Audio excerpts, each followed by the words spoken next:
Tardes a todos y a todas. Gracias a ustedes por invitarnos a ser parte de este ciclo de capacitación que nos parece que es re importante. Vamos a hacer una presentación en PowerPoint y si ustedes quieren pueden ir anotando las preguntas en el chat o también levantar la mano, ¿sí? La idea es poder tener una continuidad en el desarrollo de la presentación, pero también nos interesa la participación. Así que, bueno, voy a presentar, así comenzamos. Díganme si lo pueden ver, ¿se ve? Todavía se ve que estás compartiendo, pero está en negro. Bueno, avísenme cuando lo vean. Ahí sí, ahí sí. Perfecto. Bueno, la temática del suicidio, por supuesto, la vamos a trabajar enmarcada en adolescencias, niños, niñas, adolescencias y juventudes. Para comenzar, importante, yo calculo que ustedes que son del rubro jurídico, de la parte legal, esto lo tienen en consideración, pero es importante señalar que todas las intervenciones que vamos a realizar o que realizamos en torno a la problemática del suicidio van a tener que ver, digamos, con las leyes, las 26.000, dentro de las cuales son muy importantes mencionar la Ley Nacional de Salud Mental, la Ley Nacional de Prevención del Suicidio, que fue eh, promulgada en el 2015, que es la 27.130, y la Ley Nacional de Derechos de los Pacientes del 2009 y su modificatoria del 2012. Dentro de este plexo legal vamos a tener en consideración para todas las intervenciones, acciones que hagamos en relación al suicidio, por supuesto, la perspectiva de derechos, ¿sí? De niñas, niñas, niños, adolescentes y jóvenes. Por el otro lado, munirnos del concepto y trabajar en la corresponsabilidad basadas en la interdisciplina y en la intersectorialidad. El suicidio es una problemática que no puede trabajarse en soledad. Y por último, digamos, estos tres pies, estas tres patitas, la inclusión, ¿no? Tender en todas las intervenciones a la inclusión y hacer del centro de vida de estos niños, niñas, adolescentes y jóvenes el lugar donde las intervenciones, en el centro de vida, el lugar donde las intervenciones van a tener que realizarse, a donde vamos a intentar realizarlas. Con respecto a la Ley Nacional de Salud Mental, tenemos en consideración varios de sus pilares, es decir, todos, pero digo, sobre todo, considerar la capacidad progresiva y en cuanto a lo que ya les dije recién, la atención en el primer nivel de atención, es decir, en atención primaria de la salud, en la comunidad, y teniendo en cuenta que el consentimiento informado o la voluntariedad siempre son parte de las intervenciones. Asimismo, las internaciones en niñas, niños y adolescentes siempre se tienen por involuntarias según la Ley de Salud Mental, y esto no es en detrimento de la voluntariedad o el consentimiento, sino es para el control de legalidad. Yo calculo que la mayoría de esto lo tiene sabido, pero es importante considerarlo a la hora de trabajar. Esta es una panorámica de cifras y donde son cifras de la Organización Mundial de la Salud, de una cantidad enorme de países que participaron en la investigación. Esta es una investigación donde no están considerados las cifras de la pandemia ni de la pospandemia, es una investigación del 2015, donde vemos que el suicidio es la segunda causa principal de muerte entre personas entre 15 a 29 años. Vamos a ver cómo en Mendoza esas cifras se van a corroborar. Por otro lado, también tenemos en cuenta que el suicidio tiene, digamos, un marco socioeconómico, porque el 78% de los suicidios ocurren en países de ingresos bajos y medianos. Es decir, también se dan en los países de ingresos altos, pero sobre todo, casi el 80% en países con bajos y medianos ingresos. y hay más muertes por suicidio en el mundo que por guerras y homicidios juntos. Acá les estamos presentando algunos resultados del Observatorio de Salud Mental de Mendoza, que hizo una investigación tomando en la franja entre el 2015 y el 2021, es decir, que ahí nos faltan por lo menos un año fuerte de la pospandemia y 2 años fuertes de la pospandemia, que serían el 22 y el 23. Ya vamos a ver algunas cifras de eso, pero hasta el año 2022. Fíjense que el rango de mayor prevalencia se da entre los 15 a 24 años, según los datos del Observatorio de Salud Mental. Los intentos han aumentado progresivamente desde el año 2015 al año 2021 en el rango de 10 a 14 años. Es decir, y este último mes hemos tenido 3 suicidios de niños menores de 12 años. Por último, otro dato importante es que la mayor prevalencia a nivel regional está en la zona metropolitana norte, que supera el 30% del total de casos en la provincia, en todos los periodos anuales considerados, ¿no? En estos 6 periodos anuales considerados. El segundo sector más importante de prevalencia es la región sur, donde ahí el departamento con mayor prevalencia es San Rafael. Con respecto a esto que estuvimos viendo recién son los intentos de suicidio. Con respecto a los suicidios consumados, ¿sí? Vemos nuevamente la franja que va de 15 a 24 años es la de mayor prevalencia, superando el 20% del total de todos los casos en todos los periodos anuales. Y también en los suicidios consumados se ha visto un aumento progresivo, sistemático, desde el año 2015, pasando de 2 suicidios a 5 en el 2019, entre 10 y 14. Y entre 15 y 24 años es el sector de la población con mayor tasa de suicidio, como vemos, en los jóvenes y adolescentes. Bueno, yo no me voy a detener en cada uno de los años, ¿sí? Porque prefiero ir mostrándoles más bien esta última, que va a condensar los 3 años que quedaron como un poco por fuera del...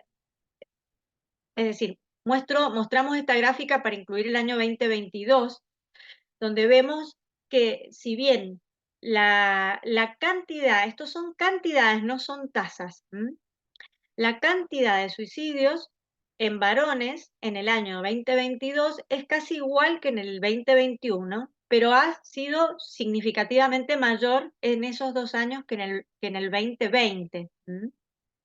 Y en el caso de mujeres, fíjense que del año 2021 al año 2022 se duplica la tasa.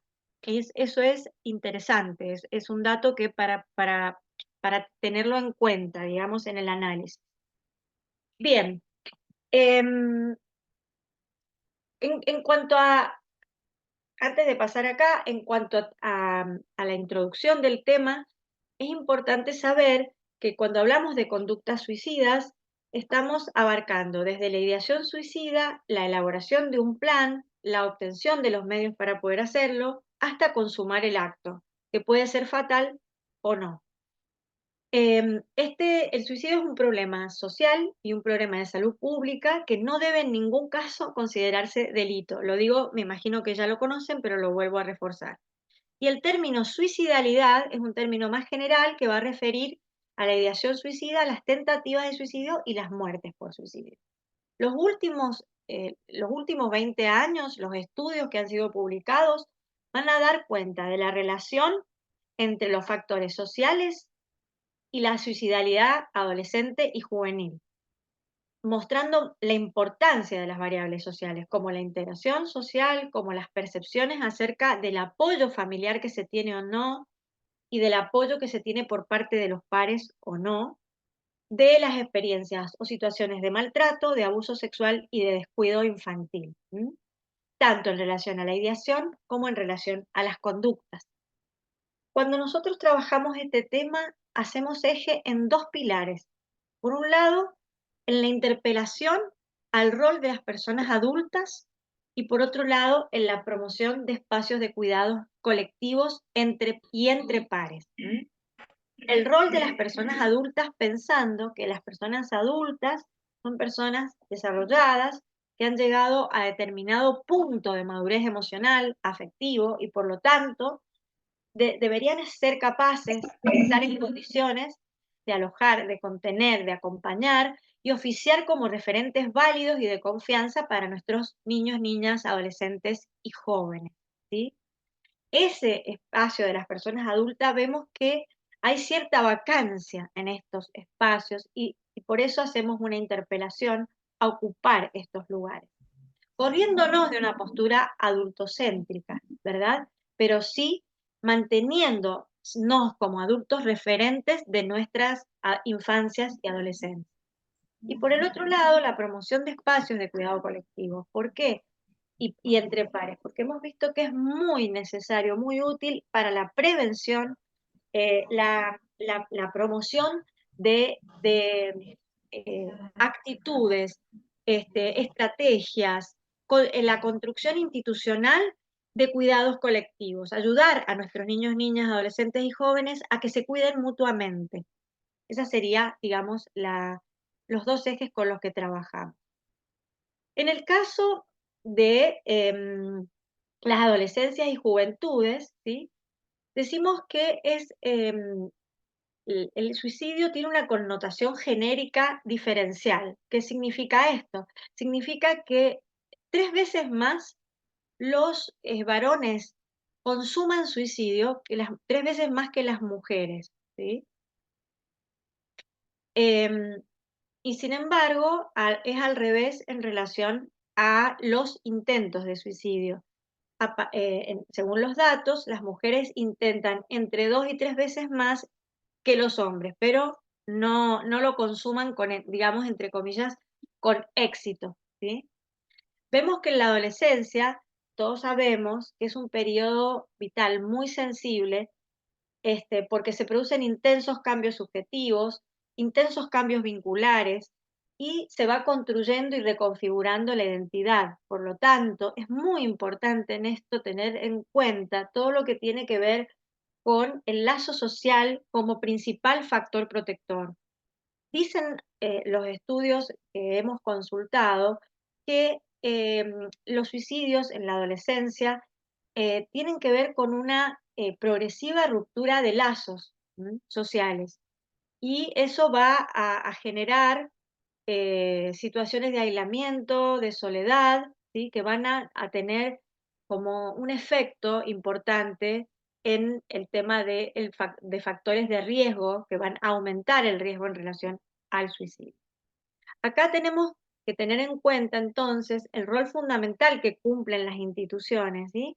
Porque van a ser los contextos donde los chicos, chicas se desarrollan, o donde viven o donde pertenecen, la escuela, el polideportivo, los espacios culturales, los espacios de cualquier tipo de participación son espacios privilegiados para generar espacios preventivos, porque el lazo social es preventivo por excelencia.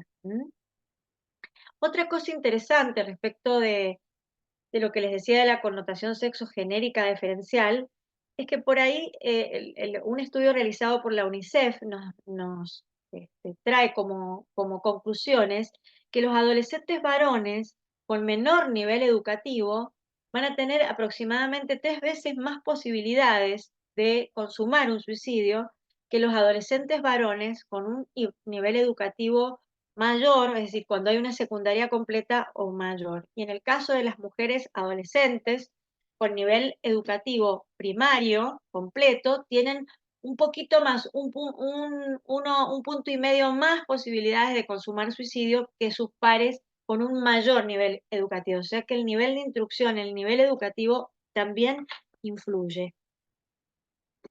Bueno, vamos a tener en cuenta esto que se denomina un modelo epidemiológico explicativo que se basa en los factores de riesgo en torno a determinada situación de daño. Ese es el modelo que tomamos nosotros para trabajar el suicidio. Decimos que el suicidio es pluricausal, que se da por una multiplicidad de factores, ¿sí? Y que es un trabajo, digamos, inútil buscar una causa, una causa. Podemos ver algunos factores de riesgo que se van a acumular, pero no una sola causa, ¿no? En realidad el suicidio termina siendo un enigma, luego de consumado. Sobre eso podríamos hablar un rato, pero no me voy a detener. Voy a decir que entonces vamos a identificar factores de riesgo en torno al suicidio, ¿sí? Y los más importantes son estos que ustedes ven acá, ¿sí? Que tienen que ver con la ausencia o la debilidad de los apoyos afectivos dados por el grupo primario, que puede ser la familia, de cualquier naturaleza, de cualquier tipología que esta familia sea, apoyos afectivos o apoyos instrumentales, que son todos esos apoyos que les damos a nuestras chicas y chicos cada vez que los ayudamos a hacer cualquier cosa, que se puedan tomar un colectivo, a que podamos ayudarlos en una tarea, a que les compremos una ropa para poder hacer algo o no hacerlo, ¿no? Que estén bien alimentados. Por otro lado, lo que se denomina rigidez normativa, ya lo voy a desarrollar en un ratito, cuando hay padecimiento mental no atendido, es decir, cuando hay evidentemente un padecimiento mental y los efectores de salud o no consiguen, digamos, dar una buena atención o la persona no accede. Por otro lado, las violencias de todo tipo constituyen vulnerabilidades fundamentales. Las problemáticas de consumo están muy ligadas como factores de riesgo. Todas las dificultades o, digamos, las desventajas que puede haber en algunas personas o sectores en las pruebas que se tienen que ir, o los desafíos que se tienen que ir sal- eh, atravesando en la transición de la adolescencia a la adultez. Y por otro lado, la falta de visualización de proyectos de vida, ¿no? Proyectos de vida que María, pueden ser, ¿sí? Ali, quería dale. hacer, quería hacer ahí un aporte con respecto al padecimiento mental no atendido, que vos comentabas que o no consiguen el turno en salud o no acceden, y me parece súper importante en el trabajo que algunos datos que tenemos de algunos suicidios consumados en niños, niñas y adolescentes. El 80, casi 90% de los suicidios en esa franja etaria no han tenido antecedentes de haber pasado por alguna institución de salud. Esto nos hace pensar la accesibilidad, pero también nos hace pensar cuáles son los sistemas de visualización, cómo podemos percatarnos, cómo podemos ver una situación de vulnerabilidad y acompañar a garantizar la accesibilidad a salud, ¿no? Desde las escuelas, desde los clubes, desde las familias mismas, digo, pensar en las instancias fuera de salud, la necesidad de tener estas herramientas para poder captar cierto sufrimiento psíquico y poder, digamos, precozmente acompañar para que el suicidio no se consume. Eso me parecía importante, hablar sobre la accesibilidad que no solo depende del sistema de salud, sino de la comunidad en general, ¿no? En cómo podemos captar precozmente ciertas situaciones de riesgo, y por eso también agradecemos la capacitación esta que nos parece fundamental. Tal cual, excelente. Bueno, acá creo que ya lo estuve diciendo, esta parte, solamente agregar que sé que hay acá en el auditorio, en el público, hay personas que trabajan como operadores, como operadoras. Em, Importante tener en cuenta que cuando un adolescente o también niña, niño, deposita en nosotros, o sea, logra conversar con nosotros, comunicar un malestar, y nos hacemos depositarios o depositarias de la confianza de esta adolescente o este adolescente, es muy importante eh, trabajar para mantener esa confianza, ¿sí?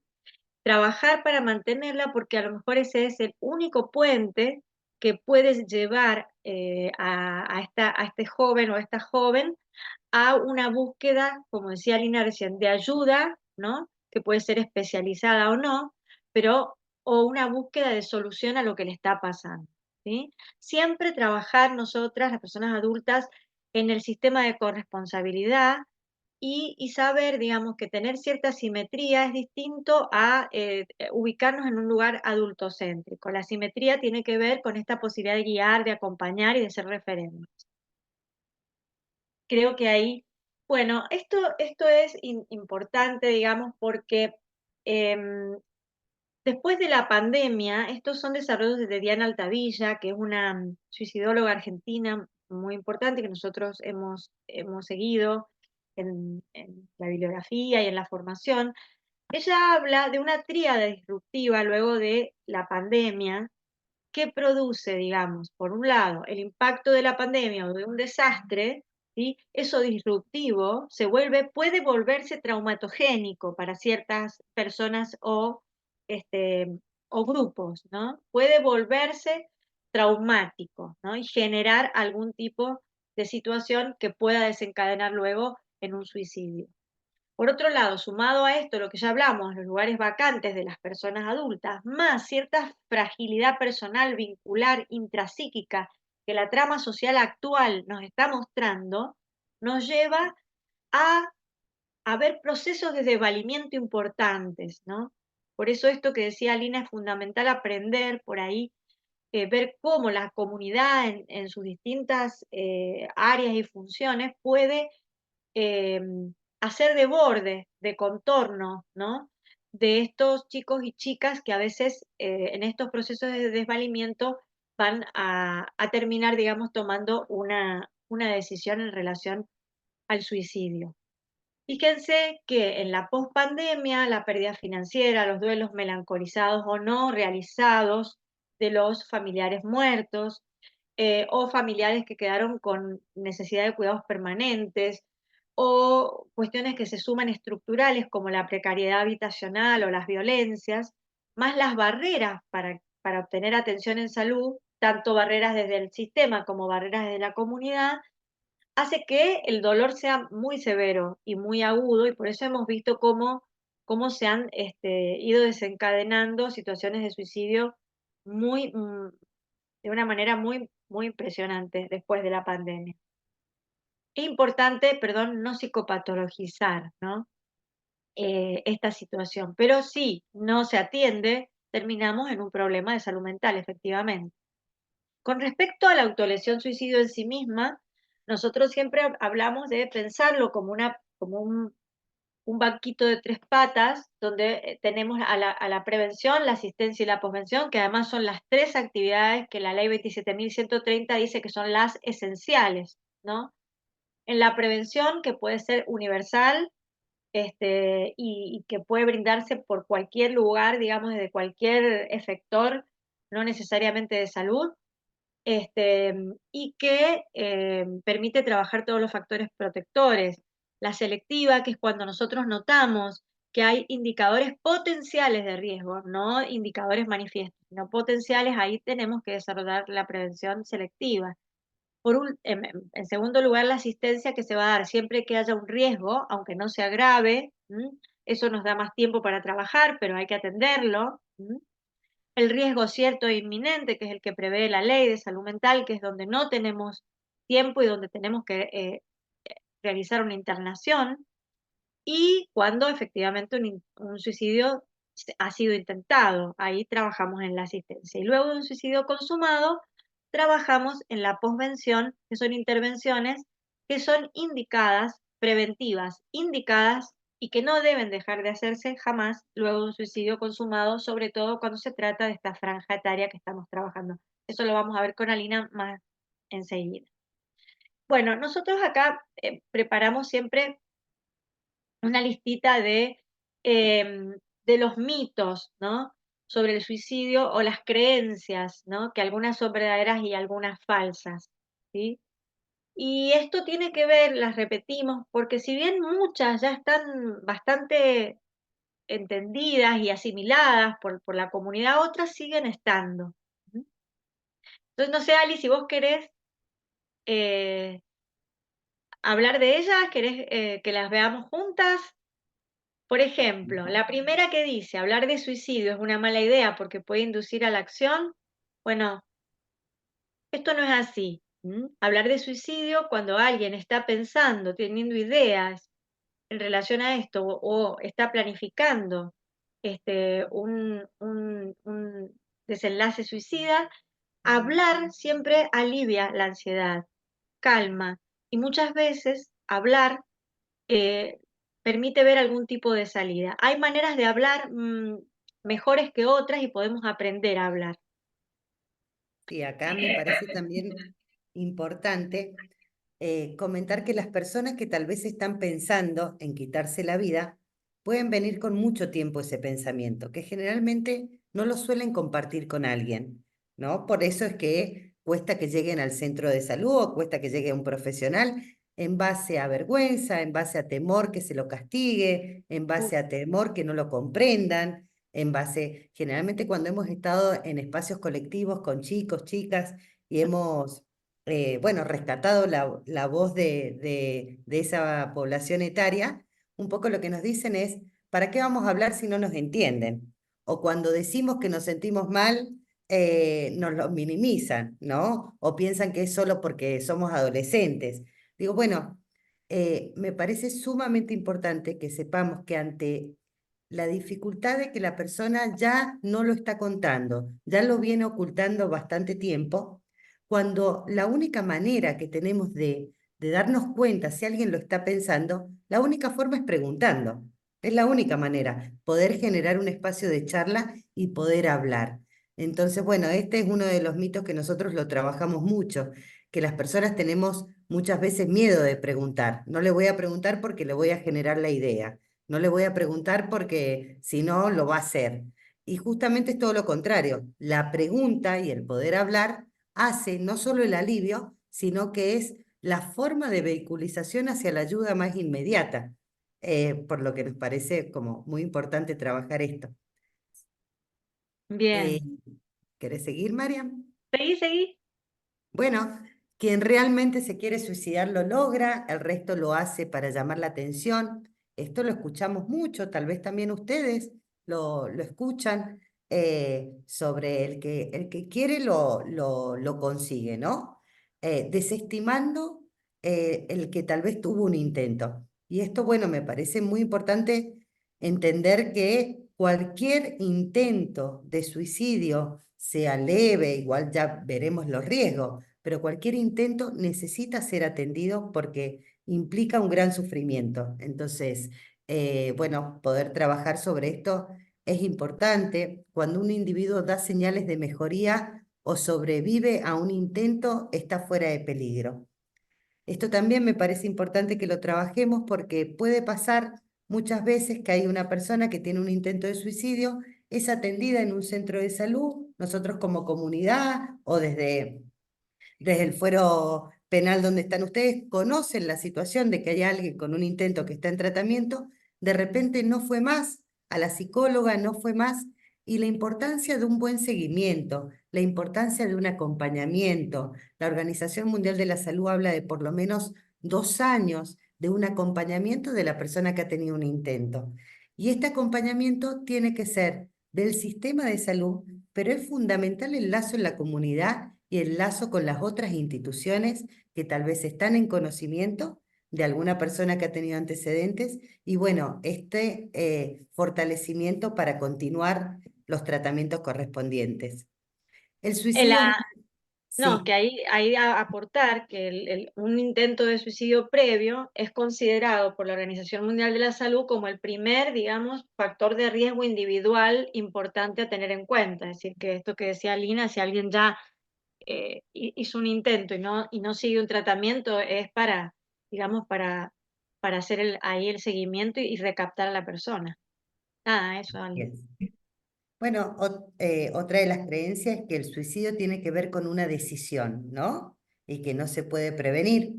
Nosotros decimos que si bien lamentablemente hay algunos que no se pueden prevenir, porque situaciones gravísimas, muchos otros sí se pueden prevenir. Y no tiene que ver con una decisión de tal vez querer morir o quitarse la vida por una decisión, sino lo que tiene que ver es con un gran sufrimiento en donde la persona en ese momento no está encontrando alternativa de alivio a ese sufrimiento, ¿no? Entonces, más que una decisión, es una posibilidad que él encuentre en ese momento de aliviar cierto padecer, ¿no? ¿Querés seguir, Mariam? Bueno. Creo que el que viene ya ha sido hablado, ¿no? Porque una vez que una persona ha intentado suicidarse, nunca volverá a intentarlo otra vez, no. Sabemos que es el primer factor de riesgo, como lo vamos a ver. Por otro lado, el suicidio no le ocurre a cualquier persona, sino que se necesitan características específicas de personalidad. Acá queremos hacer, digamos, un paréntesis, porque hay algunos enfoques en relación al suicidio que sí consideran que existe la personalidad suicida. Tenemos que decirlo porque en realidad nosotros no tenemos la verdad, pero el lineamiento que nosotros seguimos es el de la Organización Mundial de la Salud, de la OPS, de UNICEF y del Mintersui en Argentina, que digamos que eh, son las instituciones o las organizaciones con las que nos vamos alineando en el pensamiento y consideramos que no trabajamos con una personalidad suicida, sino con múltiples factores que incluyen la comunidad, que incluyen el sistema de salud y muchas otras cosas que no son de la persona, sino de lo social. Y bueno, finalmente que el suicidio es algo moralmente condenable, ¿no? Es algo que, bueno, merece una discusión. En el caso de niñas, niños y adolescentes, evidentemente estamos hablando de personas que todavía no han llegado a un desarrollo completo de su personalidad y su madurez emocional como para tomar estas decisiones, por lo tanto esta discusión no cabe acá, así que la dejamos. Como, como definiciones, ya sabemos, el suicidio es el acto de quitarse la vida deliberadamente, en cambio, autolesión puede referir a una lesión autoinfligida que es intencional, pero que puede tener o no un resultado fatal y que puede tener o no una intencionalidad suicida. Es importante distinguir las autolesiones con intencionalidad suicida de las que no lo son. Hemos visto muchos casos de autolesiones donde las personas se autolesionan con otras intenciones, con el intento de aliviar la tensión, de aliviar la ansiedad, solamente así me calmo. Y cuando uno le pregunta, la persona no tiene la intención de suicidarse. Y esto ya lo hemos dicho, que del suicidio sí es necesario hablar y que las preguntas y el diálogo sobre autolesiones y suicidios no provocan ni autolesión ni suicidio, sino todo lo contrario. Bueno, em, creo que de estas cosas ya hemos visto algunas, voy a marcar, em, digamos, esto tiene que ver con el modelo explicativo que seguimos y que es el de la disrupción en la vida de las personas de algunas situaciones, ¿no?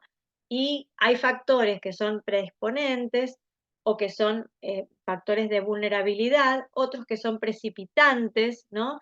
Que tienen más que ver con conflictos interpersonales, con figuras clave para la persona y que muchas veces están ligados a sentimientos de rechazo y humillación.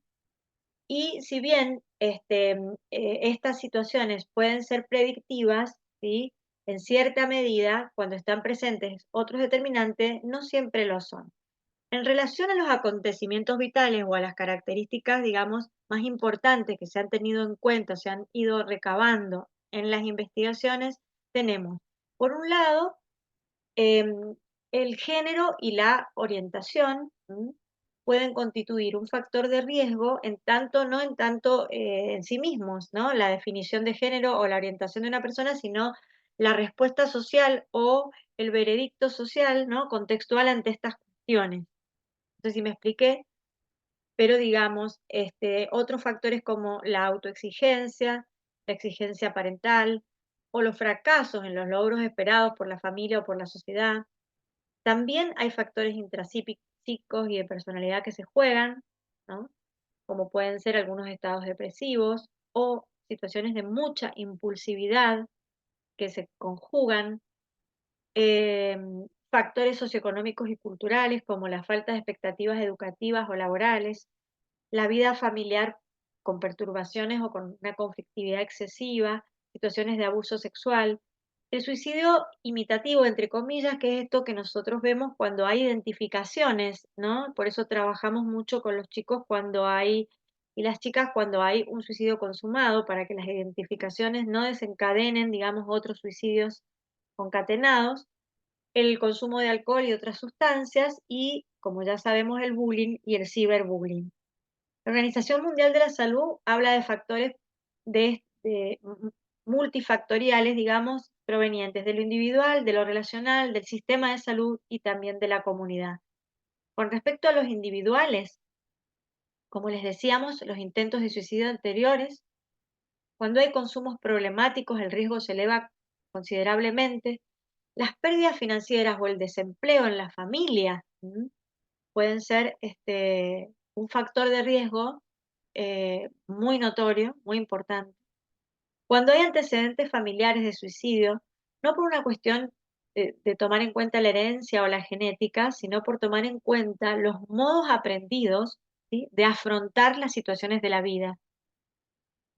Y todo eso sumado a un dolor psíquico muy severo, muy agudo, o cuando hay comorbilidad con otros padecimientos psíquicos, ahí tenemos, digamos, un riesgo más elevado. Con respecto al sistema de salud, ya lo hemos dicho, las barreras para obtener acceso y también un tema súper importante, que es la condición del estigma. El estigma en relación a poder pedir ayuda y no sentir la vergüenza o la culpa que eso implica para las personas. Las personas tienen sentimientos de mucha vergüenza y de mucha culpa cuando tienen pensamientos suicidas. Por otro lado, en general, en el sistema de salud ha habido mucho estigma, hay todavía, mucha estigmatización de las personas que ingresan con intentos de suicidio, ¿no? En las guardias hospitalarias, en el mismo plantel médico. Es muy importante, estamos haciendo un trabajo muy importante desde la Dirección de Salud Mental de capacitación respecto de este tema en las guardias, para que esto disminuya. En cuanto a las relaciones, hemos dicho las relaciones violentas de todo tipo, abuso sexual, género, bullying, grooming. Y en la comunidad, ¿sí?, como ya sabemos, los desastres como la pandemia que vulneran el tejido social, cuando hay comunidades violentas o que se vuelven violentas en algún momento, las guerras o personas migrantes, que nosotros lo vemos en Mendoza, de otros países que han venido a trabajar y que son, y cuyos hijos, hijas han sido desplazadas o han sido discriminadas en la escuela, en los entornos laborales, etc. Los factores de riesgo se van a equiparar de alguna manera con los factores protectores, y dentro de estos factores tenemos como protección relaciones familiares eh, más sanas, más contenedoras, ¿sí? Creencias o patrones familiares de apoyo familiar, patrones de estilo cognitivo y de personalidad donde hayan buenas habilidades sociales, donde haya confianza, se desarrolle la confianza en sí misma o en sí mismo, en la situación, en los logros. Cuando las personas logran buscar ayuda, cuando surgen dificultades, esto del poder pedir ayuda, cuando hay una receptividad hacia las experiencias o soluciones de otras personas o hacia conocimientos nuevos, cuando las creencias son flexibles en este sentido y cuando las personas participan en la comunidad. Por eso en las actividades preventivas siempre eh, decimos que la promoción de la salud mental tiene que ver con la participación en las distintas instituciones o sectores de la comunidad. Algunos factores sociales sociodemográficos en realidad, como la integración social, que promueven la integración social, y el registro de resoluciones previas, cuando una persona puede darse cuenta qué fue lo que hizo cuando una situación le resultaba amenazante o le resultaba imposible de resolver y lo logró hacer, a quién le pidió ayuda, con qué contó, qué habilidades personales puso en juego, etc. Bien. Em, Cuando vemos, esto lo voy a dar rapidito porque me gustaría que lleguemos a la parte de la detección del riesgo más rápido. Cuando vemos suicidios consumados, podemos hablar de cierta tipología en relación a qué cosas. Adolescentes que han atravesado situaciones de inexistencia o pérdida de soportes sociales, ¿no? Que sufrieron o temen sufrir desfasajes entre sus expectativas de logro, ¿sí?, o las expectativas familiares de logro, que interiorizaron esquemas, como les decía más temprano, rígidos, que cuando son confrontados con situaciones que implican valores contrarios estas son vividas como hechos traumáticos y no tienen la posibilidad de flexibilizarse ante eso. Y también lo que ya les dijimos, cuando hay un componente de problema mental o de enfermedad mental y no ha podido tener una atención debida. Esto en los suicidios consumados. Lo que vemos en las tentativas de suicidio es lo mismo, pero se ve que hay un adulto o una institución que pudo desempeñar, aunque sea parcialmente, un rol protector. Y esto se da en todos los casos. Es decir, en todos los casos que recién les señalé, cuando hay una figura o una institución que interviene, aunque sea parcialmente como protectora, eso hace que por ahí el intento quede en un intento y no en un suicidio consumado. Fíjense qué importante es esto en relación a digamos, el rol de las instituciones en los suicidios consumados, ¿sí? Es decir, en esto intervienen los procesos de desinstitucionalización y declinación de las instituciones que estamos viviendo las sociedades occidentales actuales. Esto tenemos que tener en cuenta, porque eso disminuye la capacidad que estas instituciones, la familia, la escuela, la justicia, todas nuestras instituciones tenían para ser marcos de referencia donde los jóvenes y los niños, los adolescentes se apoyaban. Y se está favoreciendo una percepción individualista respecto de las responsabilidades y de los fracasos, no una percepción más social de esto. Esto sería ahí. Y por último, si querés, Ali, yo te dejo acá, o bueno, les comento esto, que la Ali ya lo introdujo recién. Un proceso suicida, tal como tomado como un proceso, ¿sí? Puede llevar mucho tiempo. La deliberación, lo que llamamos la deliberación, esto de estar pensándolo, de tener la ideación suicida, esto puede llevar meses, muchos meses, mucho tiempo. La decisión, que implica ya tener, o sea, tomar la decisión de hacerlo, pensar en el plan, cuándo lo voy a hacer, dónde lo voy a hacer, con qué método, cuando esté quién, todo eso puede llevar, el tiempo se achica dramáticamente, semanas. Y la preparación puede llevar incluso horas, o sea, días u horas. Vemos cómo en el proceso estos elementos cobran gran velocidad. Y esto es importante a la hora de trabajarlo. Entonces, otra cosa que hay que decir, que ya lo dijo Alina, es que en el proceso va a prevalecer, por un lado, la ambivalencia, es decir, esto de no es que me decido morir y listo, siempre hay cuestiones donde pulsa lo vital, donde pulsa lo mortífero, ¿sí? Pero llega un momento donde la persona se familiariza con la idea y es acá donde decimos se precipita. Por otro lado, tenemos que tener en cuenta que todos los procesos van a tener su singularidad, es decir, van a tener el caso es uno por uno y vamos a tener que verlo en la singularidad, en la particularidad del caso. Por otro lado, tenemos que tener en cuenta que hay momentos de pasaje al acto, de pasaje a la acción, que es cuando se produce, digamos, una interrupción de los procesos secundarios de elaboración de lo que sería el pensamiento, de poder pensar la situación y pasar directamente a la acción. Y ahí la impulsividad tiene muchísima importancia. Ahí es donde, bueno, decimos, se acaba la posibilidad de la prevención, porque hay un pasaje a la acción. También existe la instigación al suicidio y hemos tenido, lamentablemente, un caso donde pudimos constatar que había habido instigación. Lamentablemente. Yo todavía no termino la primera fase. Hola. Bueno, Ali. Bueno, me parece importante diferenciar estos conceptos y es importante saberlo porque, bueno, generalmente pasa que cuando se habla de suicidio o cuando se habla en donde una persona puede estar pensando en suicidio, como les decía anteriormente, nos asustamos, no preguntamos y rápidamente nos alarmamos. El tema de alarmarse y no poder preguntar y no poder alojar el dolor en el momento correspondiente hace que después la persona después no confíe en nosotros. Entonces, hay ciertos conceptos que es importante diferenciar para que sepamos ¿En qué nivel de alarma nos podemos encontrar, ¿no? Cuando escuchamos y alojamos. Una cosa son las autolesiones, que es como comentaba Marian, que son las heridas autoinfligidas y que muchas veces responden a un alivio de tensión.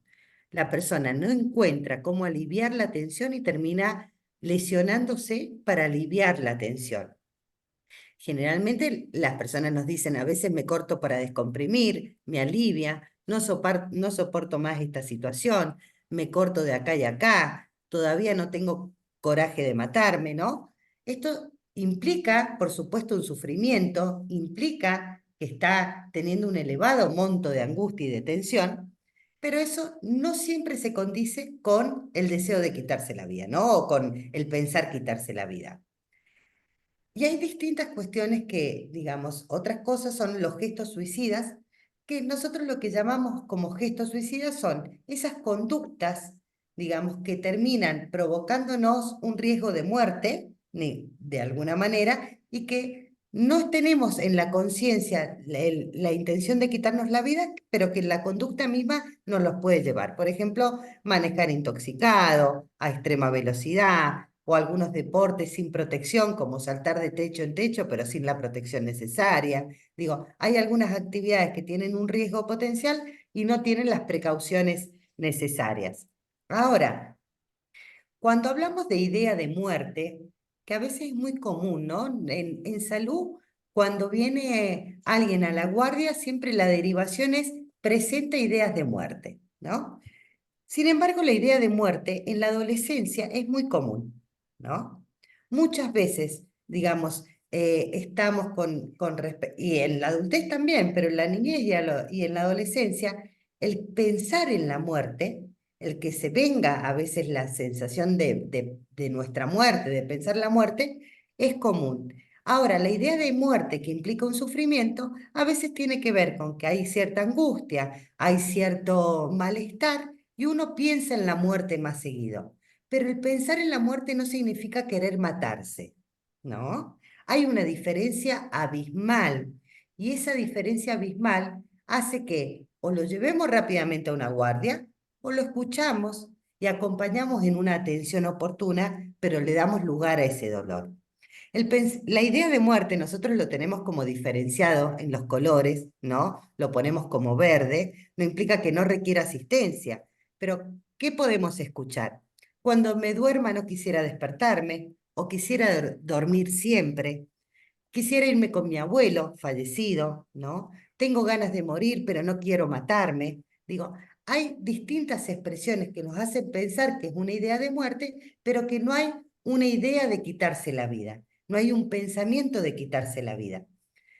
Con respecto cuando cambiamos el concepto de idea de muerte a ideación suicida, es cuando ya hay un dolor muy agudo, hay un sufrimiento, hay mucha desesperanza, hay sensación de tal vez culpa, de desmotivación, en donde ya en el pensamiento estamos pensando en querer morirnos, ¿no? Ya no aguanto más seguir viviendo así, la gente estaría mejor sin mí, cuando yo no esté se van a dar cuenta, no soporto más, he pensado en matarme, ¿no? Esto lo vamos a encontrar mucho también en los estados, a veces en las redes sociales. En las redes sociales muchas veces los chicos, chicas que ya están en la ideación suicida, que están pensando en querer quitarse la vida, pueden tener alguna expresión en las redes sociales. Esto marca un gran sufrimiento, por supuesto, y ya vamos a ver qué tenemos que preguntar para poder diferenciar cuándo hay idea de muerte, cuándo hay ideación. Y poder preguntar sin miedo y poder preguntar entendiendo que esto no lo pregunta solo un especialista de salud mental. Cuando los pacientes van a mi consultorio, por ejemplo, o cuando llegan a una guardia, es porque algún docente, alguien antes le preguntó para que llegue a la guardia. Pocas veces quien está sufriendo, digamos, gestiona y autogestiona su propio turno. Siempre hay algún adulto, hay alguien, alguna institución que lo capta preguntando y ahí va a una guardia. Cuando hablamos de planificación suicida, es cuando la persona ya está pensando de qué manera va a llevar a cabo el suicidio, ¿no? ¿Qué día, a qué hora, cuando no estén cuando no esté su familia, con qué método, va guardando tal vez algún método para quitarse la vida? Y muchas veces en este periodo de planificación, a veces la persona puede mostrarse tranquila, porque tal vez, digamos, ya lo tiene más planificado. Esto, bueno, es, digamos, más fino, lo vamos se trabaja mucho en salud, pero bueno, es muy importante saber la planificación porque es un rojo claro y es una guardia y es un acompañamiento y la persona no puede irse sola. Ya vamos a ver qué hacer en cada caso cuando hay intento de suicidio y cuando hay lamentablemente un suicidio consumado. Ahora, ¿qué hacemos en cada una de estas situaciones? Pásame la siguiente, Mariam. La siguiente. Bien. Cuando estamos... Sí, ahí estás, Ali. Dale, cuando hablamos con alguien, escuchamos a alguna persona que está sufriendo y tal vez está pensando en la muerte porque está atravesando un duelo, porque está en una situación personal de mucha angustia, porque hay una vulnerabilidad social, digamos, pienso en la población tal vez que trabajan ustedes, chicos y chicas con mucha vulnerabilidad, ¿no? Entonces, hay muchos chicos y chicas que pueden estar con estos pensamientos. Lo que tenemos que hacer es acompañar ese dolor, no juzgar ese dolor. Creo que, a ver, el desafío más grande que tenemos como adultos, la otra vez, la semana pasada lo charlaba en un conversatorio, yo creo que el desafío es cómo como adultos podemos darle lugar al dolor de los niños, niñas y adolescentes. Generalmente el dolor del otro nos desespera, nos incomoda, ¿no?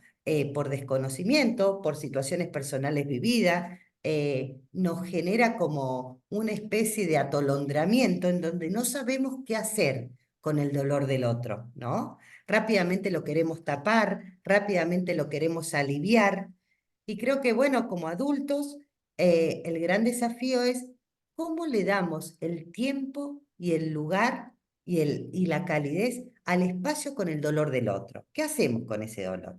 Y bueno, lo que tenemos que hacer, ya vamos a decir, pero justamente es escuchar y alojar ese dolor.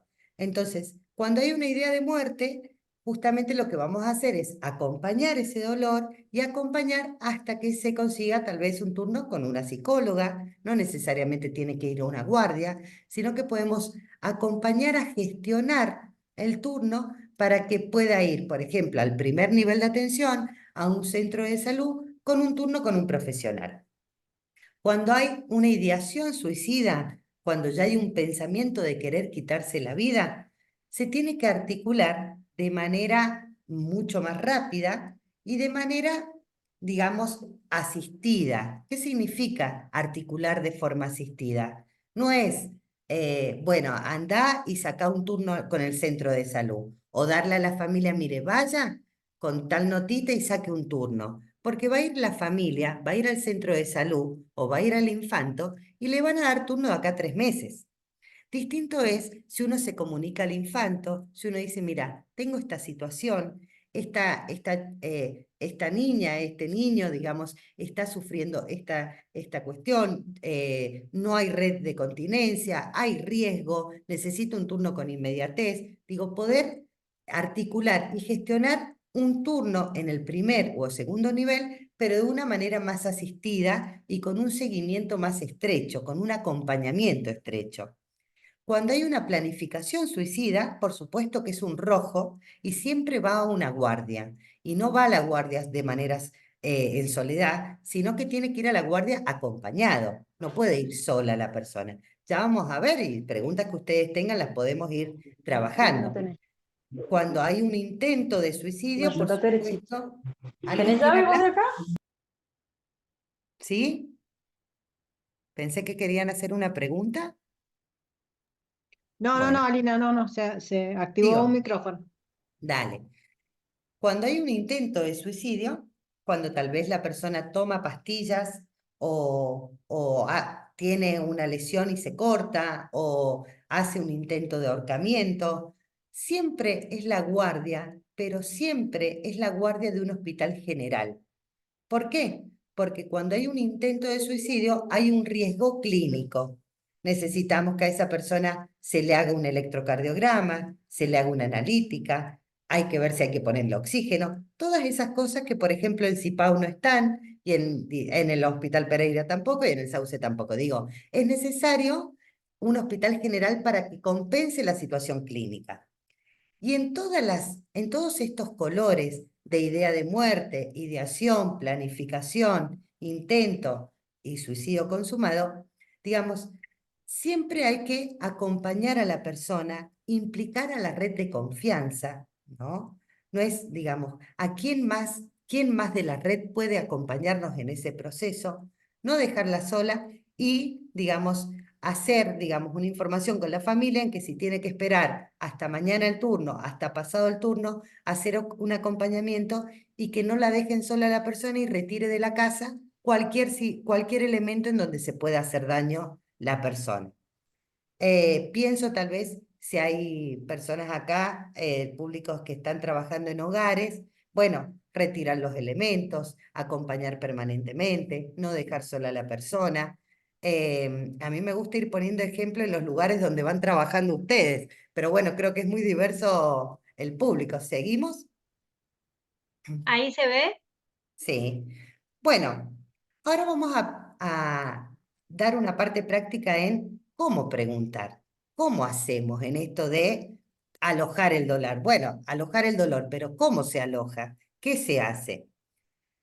Primero saber que cuando hay una persona que está atravesando una situación de dolor, y tal vez estamos en algún lugar, estamos en la fiscalía, estamos en el juzgado, estamos en el hogar y vemos que una persona se quiebra emocionalmente y tal vez somos ese adulto que primeramente nos viene a hablar a nosotros porque tal vez no se lo confió a la madre, no se lo confió a la tía, no se lo confió a la prima y somos nosotros los primeros adultos que nos encontramos ante esa situación. Primero encontrar un espacio de privacidad, ¿no? Poder alojar, decirle, me interesa ayudarte, me interesa hablar con vos y que me cuentes, mostrar el interés, y el interés se muestra y la empatía se muestra con las palabras, con la mirada y con el cuerpo, y con la disposición. Si nosotros queremos escuchar un dolor en medio de una fila de 5 chicos más y le damos un espacio en donde no podemos brindarle una calidad de escucha y posiblemente ese chico no se sienta cómodo contándonos. Entonces, buscar un lugar privado, buscar un lugar, digamos, donde se sienta cómodo, donde se sienta cómoda y mostrando nosotros la disposición que estamos para escuchar. Ese es el primer pie, ¿no? ¿Y de qué manera mostramos la disposición? Quiero ayudarte, ¿no? Quiero ayudarte, necesito que puedas confiar en mí, ¿no? Entonces, cuando esa persona nos empieza a contar, lo que primero va a hablar es los sentimientos negativos, lo que lo aflige, lo que le ha pasado en su familia, lo que le ha pasado en el hogar, todo lo que lo angustia. Después de escuchar eso, que generalmente cuando escuchamos no interrumpimos, escuchamos y dejamos que hable la persona. No estamos cortándole el relato, ¿no? Ni somos investigadoras, no estamos, bueno, pero ¿cómo fue? Bueno, pero ¿qué? Dejamos que hable la persona. Fíjense que cuando a nosotros nos pasa algo emocionalmente y estamos angustiados o estamos angustiadas, y queremos contárselo a alguien, generalmente se lo contamos y nos quedamos en silencio, pensamos, seguimos contando, pensamos, seguimos contando. Digamos, no nos sale tan derechito la palabra y todo el análisis. Entonces, permitir los silencios en el relato y dejar fluir el relato es fundamental. Luego, ver si hay ideación, luego ver si hay planificación y luego preguntamos sobre los factores protectores. Ahora vamos cómo.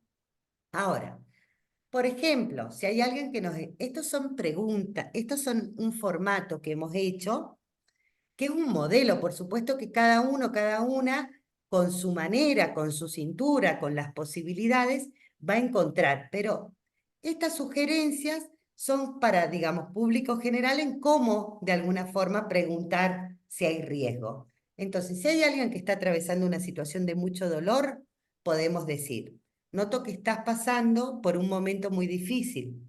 En tu situación, muchas personas sienten que no tienen ganas de vivir. ¿Alguna vez te has sentido así? Esta pregunta, ¿qué es lo que hace? Primero muestra empatía, porque es que estamos entendiendo que para el otro es difícil, ¿no? Entonces muestra cierta empatía y también desestigmatiza, porque si la persona siente que esos pensamientos solo los tiene él, que lo van a juzgar, y uno le pregunta, en algunas situaciones hay muchas personas que pueden estar pensando esto, hace que la persona no se sienta tan juzgada, sienta que el otro lo puede entender y puede abrirse con más comodidad, ¿no? Entonces, si la respuesta nos dice que sí, que ha pensado alguna vez en no querer vivir, podemos pensar, ¿has pensado en lastimarte? ¿Has pensado en terminar tu vida? Si la respuesta es sí, vamos a preguntar la planificación. ¿Has pensado en cómo lo harías? ¿Has pensado en cómo te lastimarías? ¿Has pensado cómo te matarías? ¿No? Fíjense cómo vamos explorando, si hay idea de muerte, si hay ideación suicida y si hay planificación. No es tan complicado, digo, en eso. Es poder animarse a preguntar. Ya con escuchar y con animarse a preguntar, ya para la otra persona le es un gran alivio, porque tal vez no lo venía contando desde hace tiempo.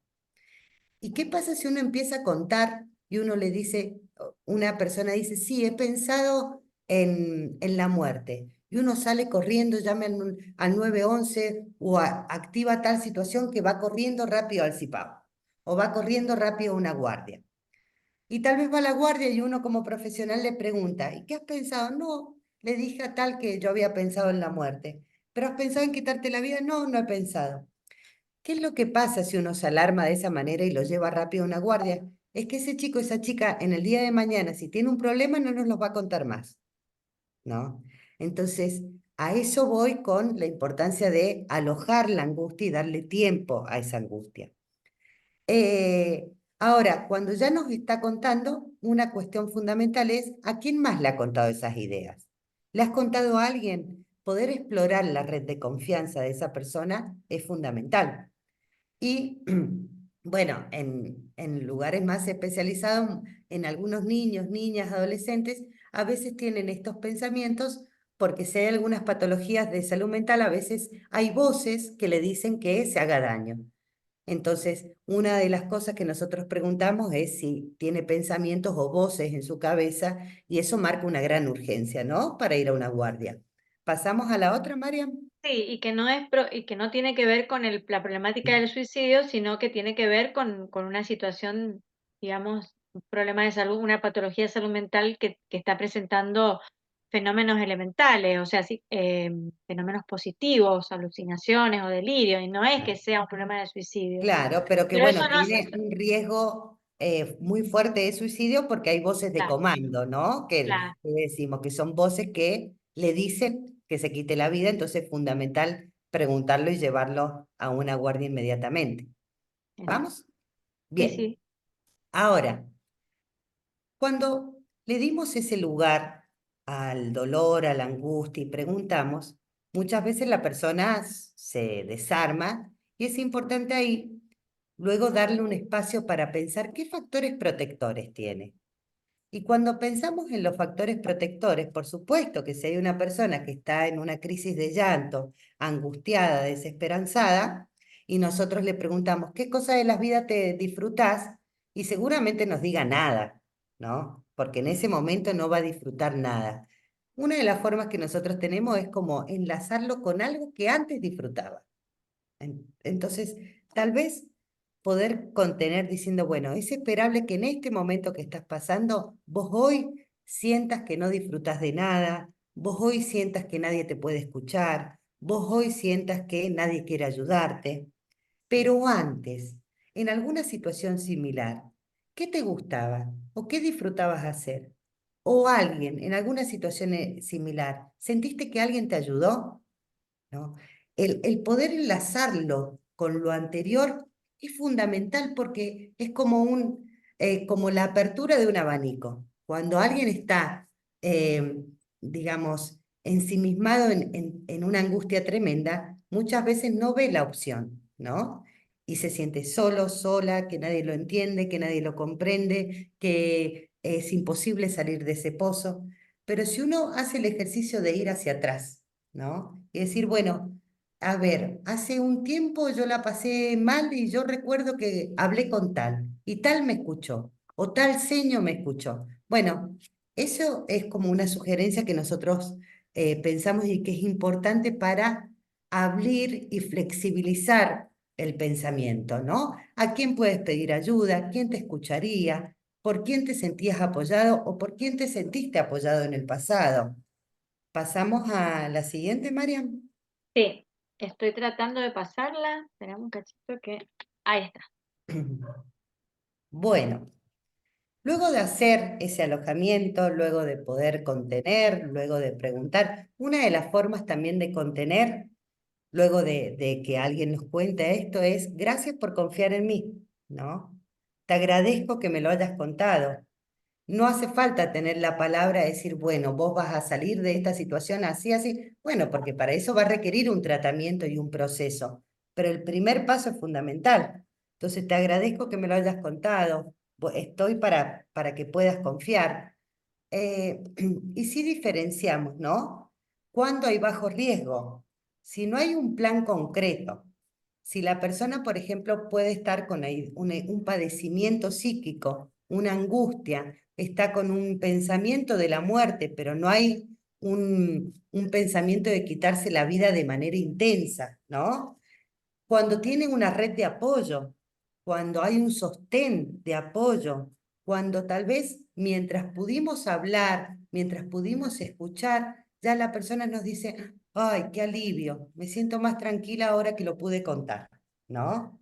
Cuando la persona se alivia al contar y nosotros vemos que esa persona se alivia y dice, no, sí, voy a pedir, voy a buscar ayuda, y vemos que hay una red de continencia y vemos que hay alguien que se responsabiliza en el cuidado, podemos pensar que hay un bajo riesgo. Ahora, si hay un pensamiento de querer quitarse la vida de manera intensa, si hay una planificación importante, ¿no? Que piensa el método, piensa el lugar, si la persona es muy impulsiva, si nosotros vemos que permanentemente tiene historias de impulsividad o tiene consumo problemático, no por el consumo en sí, sino que el consumo lo que hace es bajar, digamos, las posibilidades de freno del pensar. Entonces se vuelve más impulsiva en estados de intoxicación.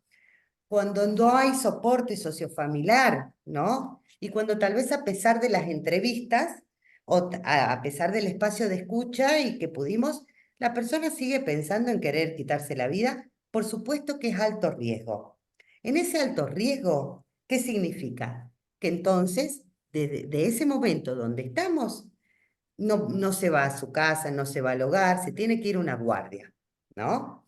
Ahora, de donde estamos, que puede ser una fiscalía, que puede ser en la comunidad, que puede ser en el hogar, para ir a la guardia, desconozco, pero a ver, puede ser en la comunidad misma.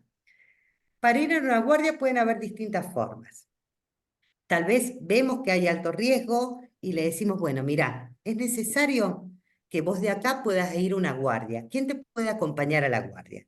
¿Quién puede venir a acompañarte? Tal vez venga un tío, venga que se responsabiliza, tal vez tengamos que acompañarlos nosotros mismos. No es que se va sola la persona a la guardia.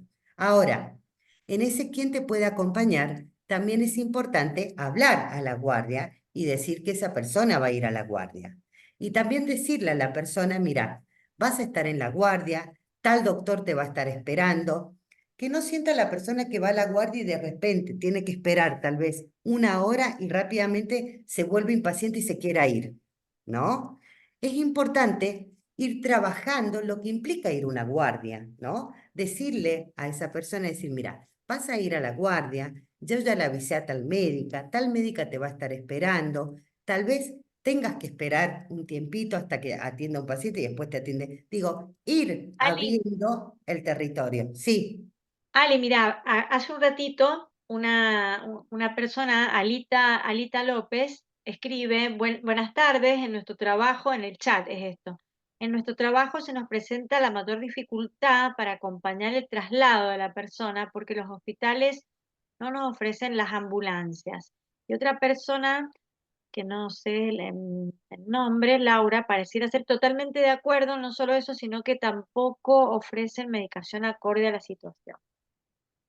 Te digo A por... ver, la ambulancia se activa cuando hay tal vez una situación clínica o cuando hay, digamos, puede ser la ambulancia, puede ser el móvil de desarrollo social, digo, no sé en qué lugar trabaja la persona. La verdad que a veces a la guardia van en ambulancia, a veces va, digamos, nosotros hemos tenido muchas veces capacitaciones con el grupo GRIS, ¿no? El grupo de resolución de incidentes y secuestro del 911, que es un grupo especializado de la policía en suicidio, ¿no? En situaciones de atrincheramiento, de violencias y suicidio.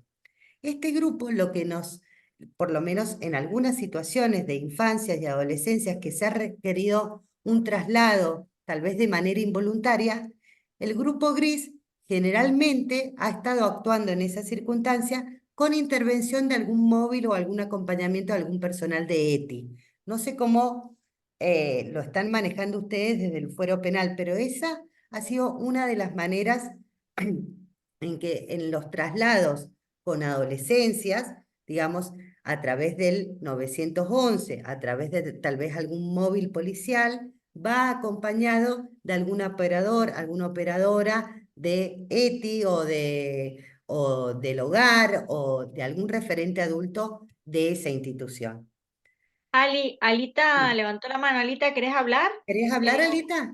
¿O la bajaste? Te escucho. Desmuteate. No se escucha ahí. ¿Ya? Ahí sí. ¿Me escuchas? Bien. Sí,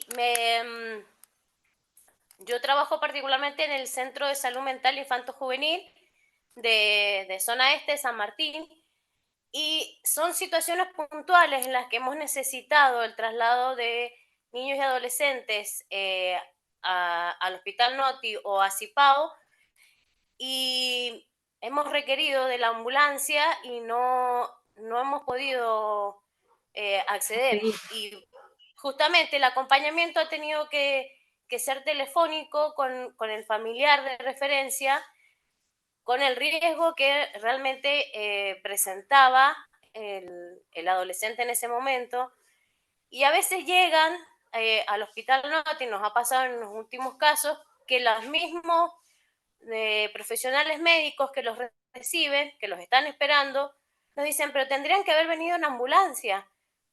Claro, pero nosotros llamamos, tratamos de gestionar con los hospitales las movilidades y no tenemos suerte con eso, no sabemos qué más hacer, con quién más hablar, porque en ese, nosotros que estamos en el este, que estamos alejados de los centros, como el Noti o como Cipao, no tenemos recursos para poder acompañar o para poder asegurarnos de que los chicos lleguen a la guardia o a la atención que requieren. Alita, ese inconveniente te pasa con la población de adolescentes.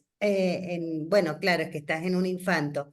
Yo creo que es un tema a trabajar porque sí, esa es una situación con Celina, lo hemos hablado en varias oportunidades, la dificultad y el gris que se genera en los traslados de niños, niñas y adolescentes, ¿no? En donde el servicio de emergencia te dice que le corresponde al 911, el 911 te dice que le corresponde a la ambulancia. Desde salud consideramos que debe ser la ambulancia porque no y estamos en esa situación gris que, bueno, creo que hay que seguirla limando y trabajando.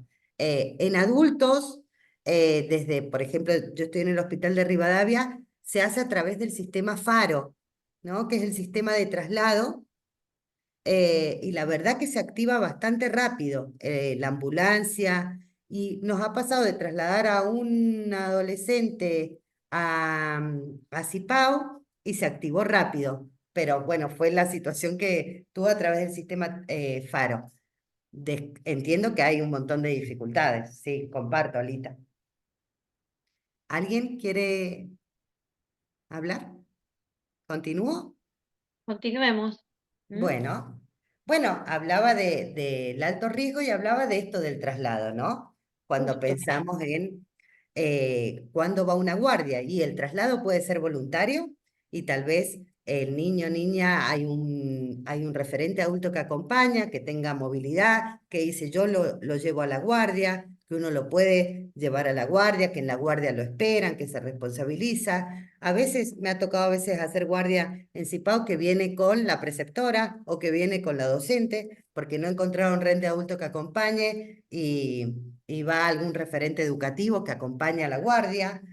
También operadoras, personal que trabaja en hogares también han ido a acompañar a la guardia.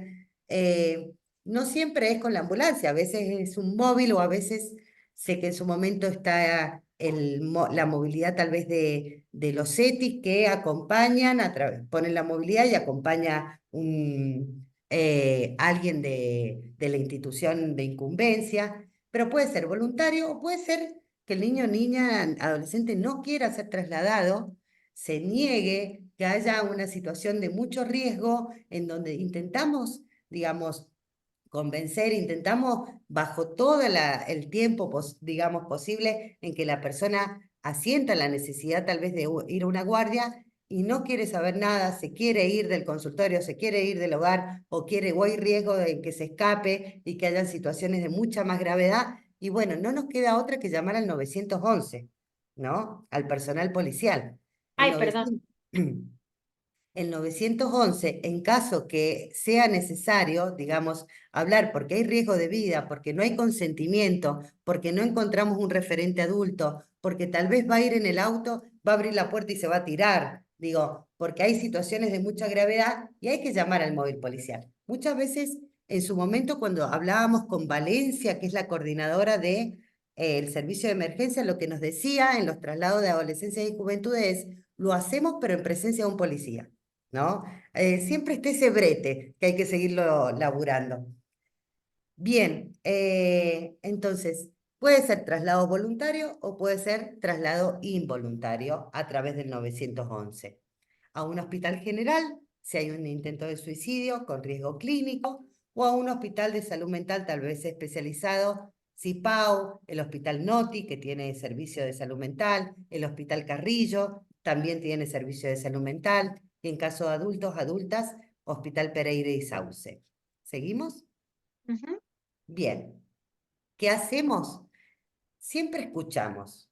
Digo, es muy común como adultos que viene alguien con un dolor emocional y queremos como algodonarle ese dolor, ¿no? Llenárselo de algodones y que vea la vida maravillosa. No vamos a poder darle esa respuesta. O sea, es escuchar el dolor.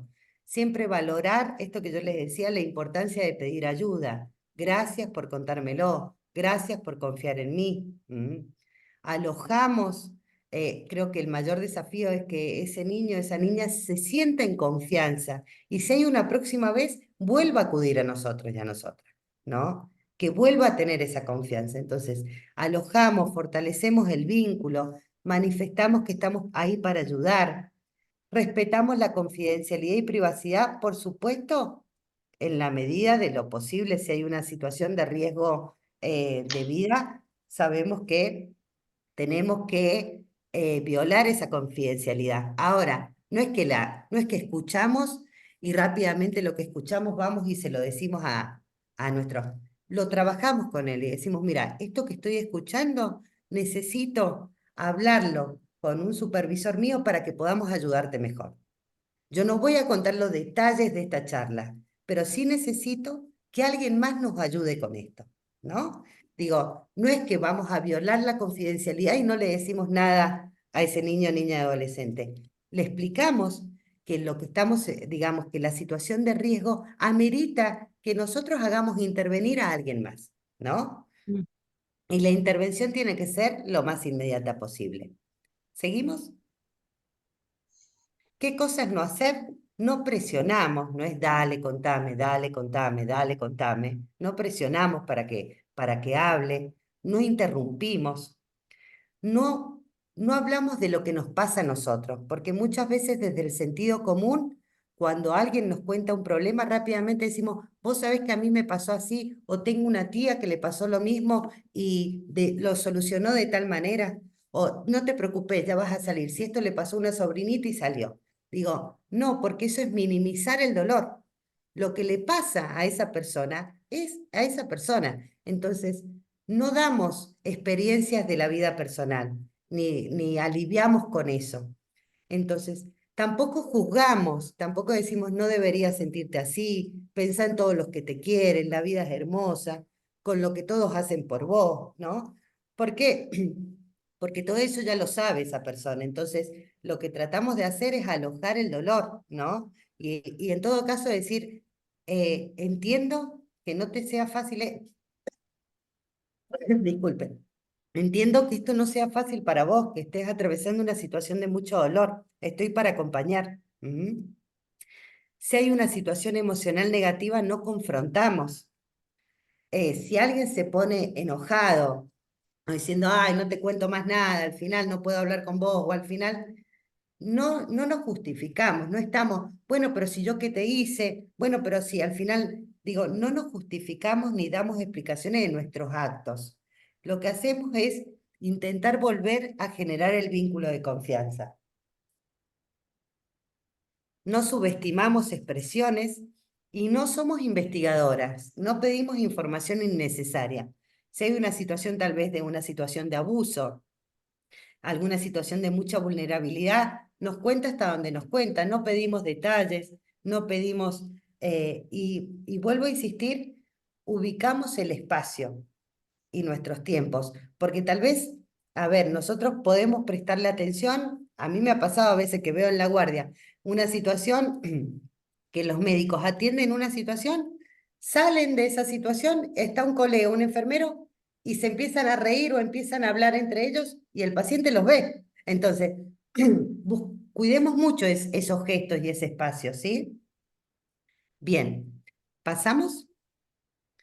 Entonces, cuando hay un intento, la estabilización orgánica, hablamos con salud mental y después pensamos la externación. Y creo que el gran desafío de ustedes es, ¿y cómo acompañamos eso? Porque nosotros sabemos que está en tratamiento, ¿no? Sabemos que esa persona está en el infanto, sabemos que esa persona está en el centro de salud. ¿Y qué hacemos? ¿Cómo lo acompaño?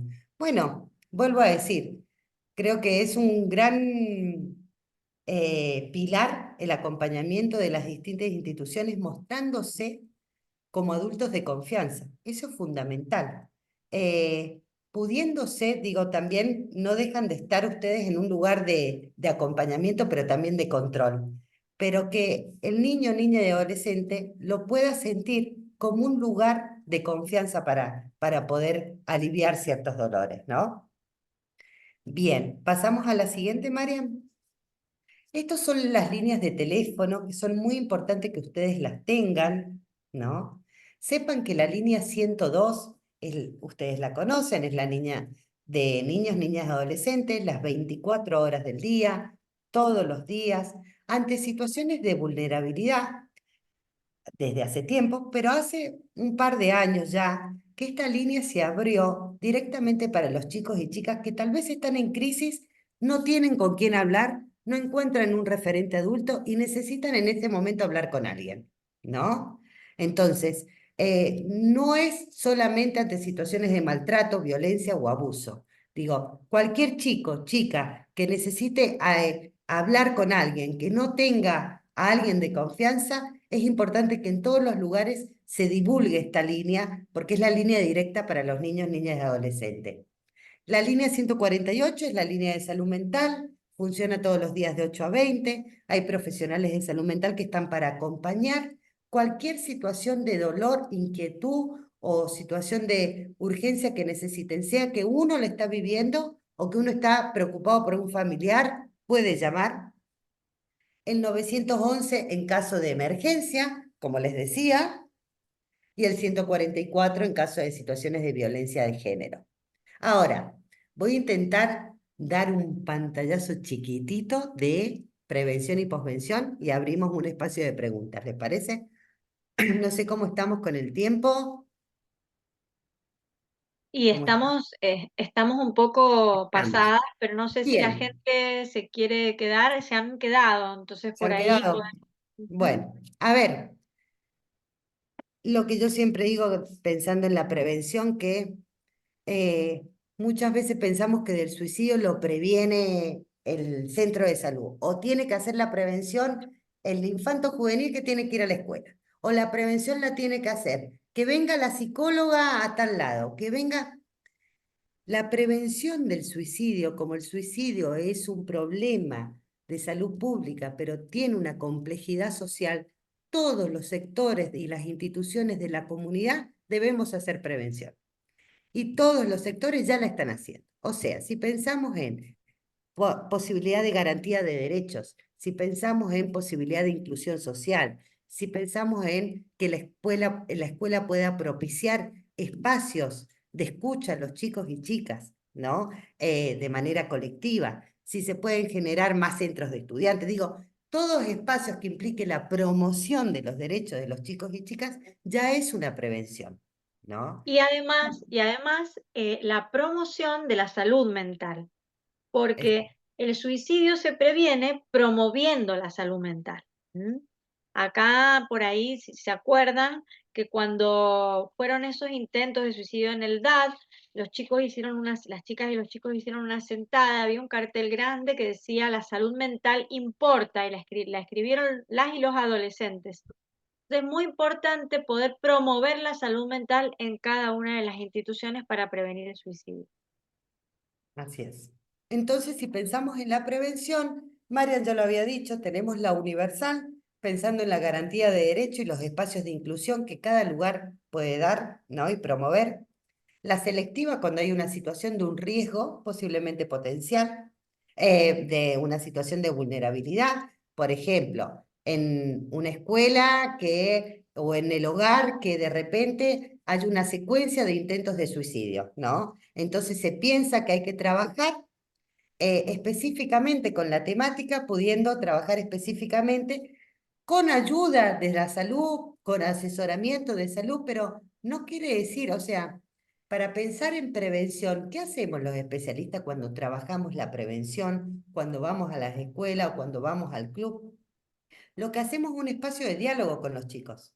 Y un espacio sobre todo de un escuchatorio, lo que decimos, más que un conversatorio. Porque lo que tratamos de intentar es que el adulto no tome tanto la palabra, sino poder que los chicos y chicas puedan pensar qué estrategias de cuidado pueden proponer ellos y ellas, pero sí hay un adulto que las pueda ayudar a viabilizar, ¿no?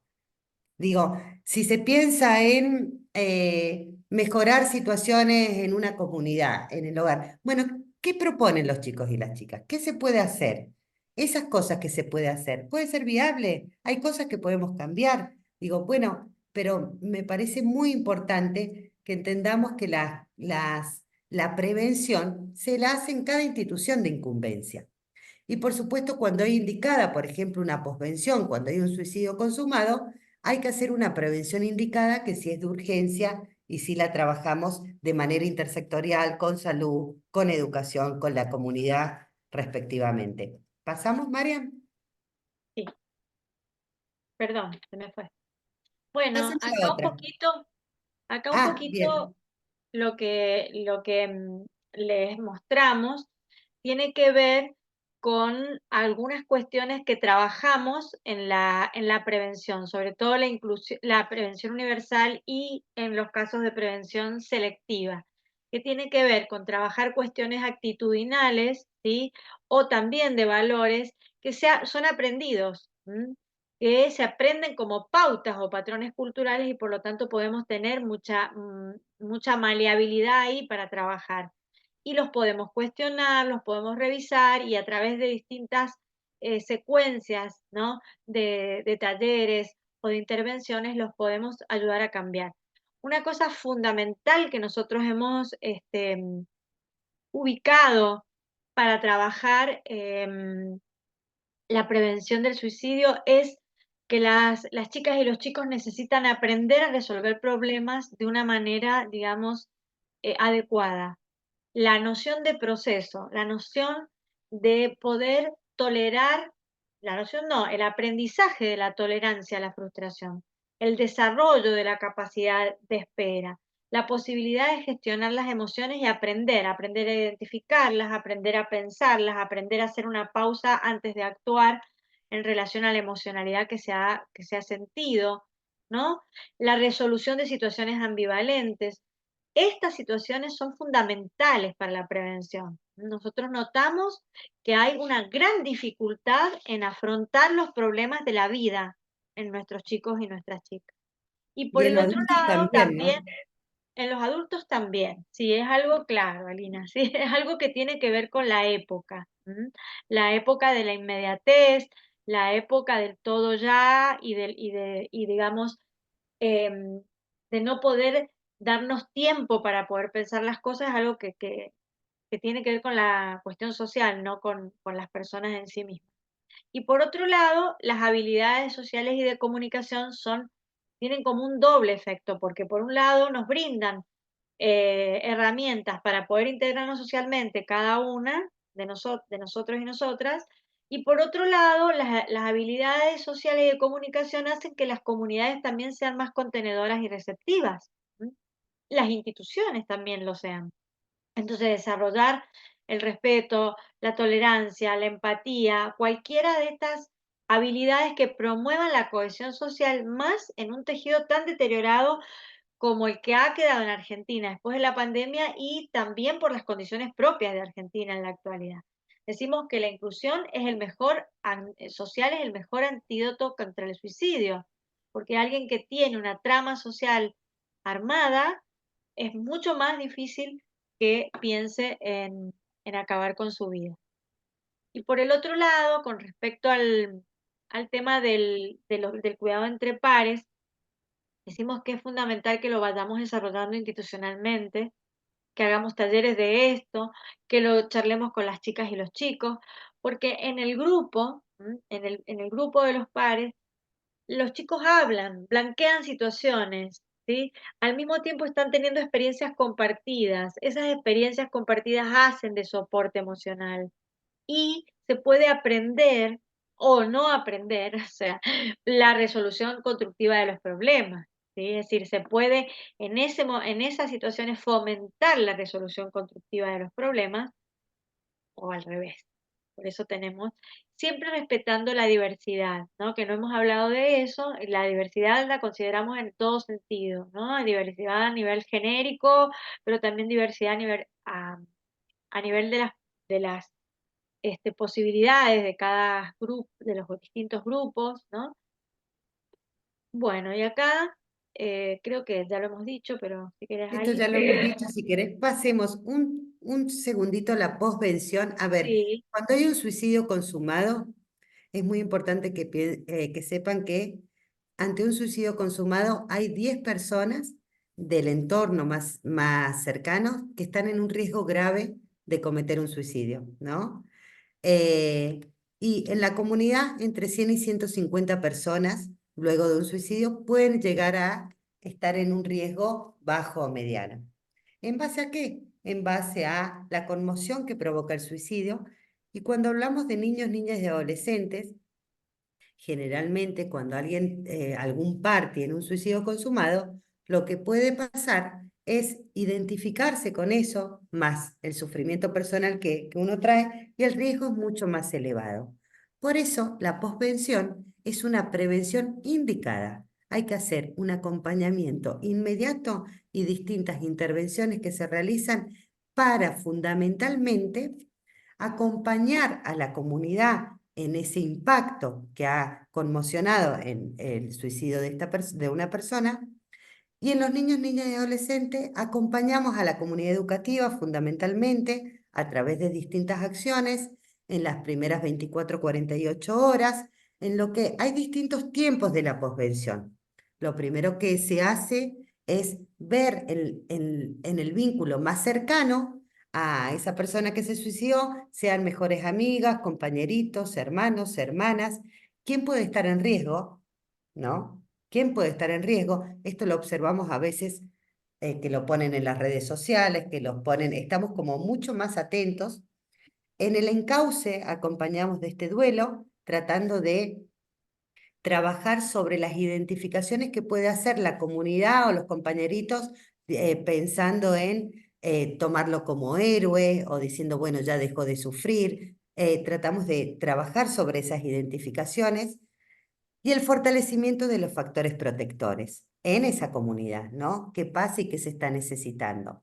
Básicamente lo que se hace es cuando pásame a la siguiente, Marian, cuando un suicidio consumado pasa, el cuerpo médico forense o la escuela muchas veces o otro lugar de la comunidad nos avisa a la mesa intersectorial y lo que se hace de inmediato es nos ponemos en contacto en caso de niños, niñas y adolescentes en si este chico o chica está escolarizado. En caso que está escolarizado, se averigua qué escuela es a través de un grupo que tenemos con la DGE, se averigua qué escuela es, se contacta con la directora, se hace una reunión ese mismo día o al día siguiente a través de Meet. En esa reunión se intenta que esté la directora, los equipos de DUAIT, de DAE o los equipos de orientación secundaria, el centro de salud más cercano, si hay un infanto, el infanto. Y en esa reunión, en la primera reunión, lo que se hace es, generalmente se habla de la conmoción, pero también se ayuda objetivamente a encauzar qué acciones se van a hacer. Muchas veces la escuela ya acompañó y está acompañando, pero hay ciertas cuestiones que es importante hacerlas, como, digamos, hacer un asueto, brindar un espacio para los compañeros y compañeras en donde el equipo de orientación, más si se suma a veces una apoyatura de salud, puedan acompañar a los chicos y a las chicas y ver quién está en riesgo. Y en el departamento que suceda, de alguna forma, salud se pone en una guardia pasiva. O sea, están a la espera y ante situaciones en donde si hay situaciones de riesgo, ya no hay turno, sino que directamente se sabe que puede ir directamente sin turno, ¿no? Esto es a grande rasgo. Hay posvención, son bastante tiempo de una capacitación.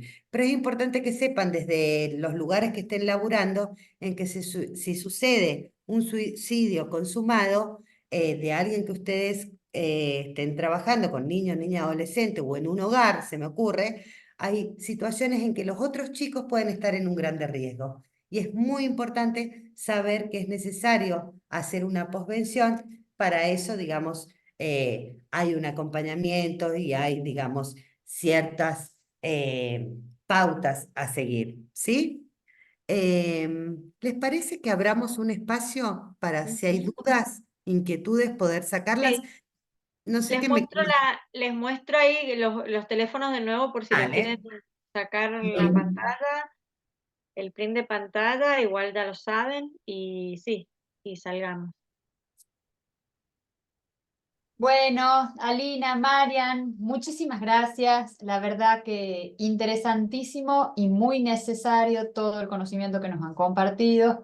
Podrán ver por la persistencia de todas las personas que nos honran con su participación en el curso y todas las intervenciones que se han dado en el chat, que ha resultado muy necesario y muy oportuno toda la información que nos han ido compartiendo. Así que desde la Corte solo, y porque es lo que tenemos, agradecerles profundamente haber aceptado nuestra convocatoria para participar en este curso que nosotras entendemos tan necesario como urgente, ¿no? Así que bueno, en primer lugar, no dejar de agradecerles. Contarles que solamente nos quedan 15 minutitos, a las 20 horas tenemos que cerrar lamentablemente la jornada. Acá está llegando mi hija Paz, que por lo general tiene intervenciones en el momento oportuno. No, vayan para allá. Y ahora yo les quería hacer alguna intervención. Por favor, vayan para abajo. Le voy a pasar la palabra a Celina Correas. Perdón, estamos acá, estamos escuchando atentos. No sé si quieren hacer alguna pregunta, que habilitemos los micrófonos para que puedan hablar. Yo tengo Todos una pregunta. han sido ponderaciones, Alina y Mariam. tengo realmente una pregunta, clarísimo. Celi. Dale.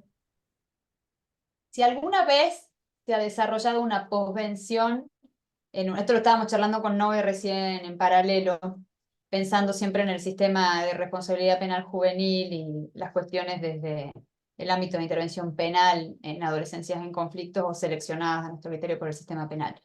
Y preguntarle si alguna vez han tenido o conocen de algún proceso de posvención que se haya realizado en contextos de encierro, particularmente en la DRPJ. No en la población infanto-juvenil, pero sí en contexto de encierro. Sí. Este año Marian está trabajando justamente en una posvención sobre... Sí, falleció una mujer en el penal, en la penitenciaría de mujeres, y bueno, Suicidio de una mujer hace un par de semanas. exactamente, sí, Pero en un la poco más. en la DRPJ alguna vez en particular, ¿no? No, nunca hemos tenido A la vez, noticias de un suicidio, o sea, no claro, nos han avisado de algún suicidio en la RPJ. no nos han avisado. A ver, el tema de posvención venimos desde el 2018 trabajando en esta temática. Y ha sido un trabajo de hormiga para que el cuerpo médico forense nos avise en tiempo y forma los suicidios. Porque cuando hay un suicidio, ustedes saben que pasa a una investigación, ¿no?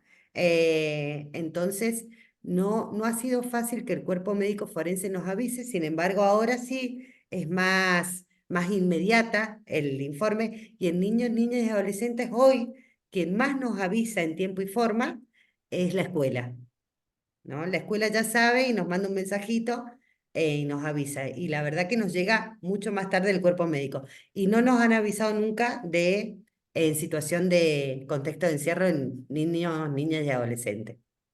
Nunca ha Yo les hago pasado. una consultita. Cuando ustedes hablan de la posvención y esa capacitación que hacen, ¿se la dan digamos, a las personas, a los adultos que están a cargo de esos chicos o también intervienen con los chicos?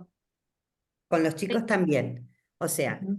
se hace una primera reunión con los adultos responsables en donde se hace un ordenamiento de qué intervenciones han hecho. Porque lo que hay que intentar es no sobreintervenir. Hay tanta conmoción que uno picotea de un lado, otro picotea del otro, otro dice, entonces es muy importante ordenar para no sobreintervenir. Entonces eso es en la primera reunión y se organiza un espacio para los chicos y chicas. Se intenta que sea con algún adulto de confianza, con la profe, con la preceptora, quien esté un adulto de confianza, que no venga alguien externo. ¿Qué nos pasaba en un primer tiempo?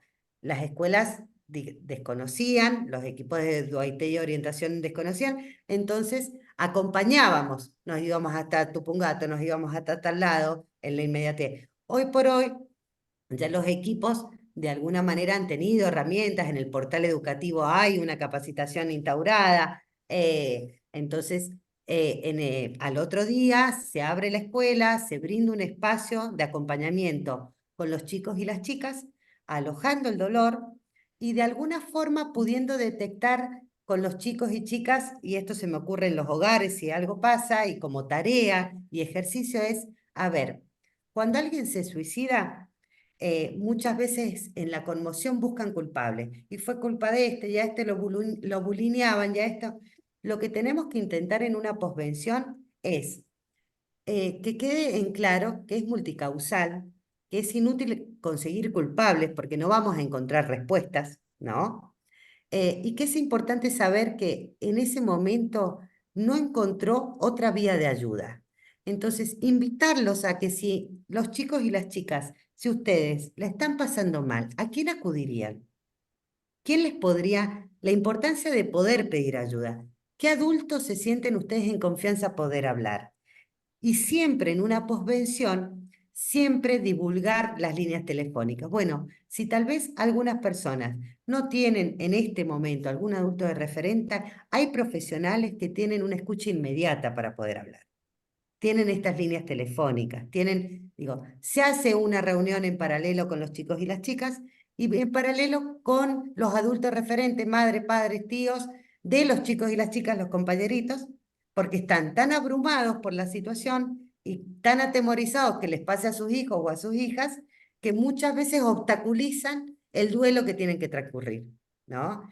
Entonces, se acompaña a estos adultos referentes, también normalizando que los chicos van a estar angustiados, que no van a poder dormir, que es importante acompañar, que es importante no taponar el dolor, ¿no?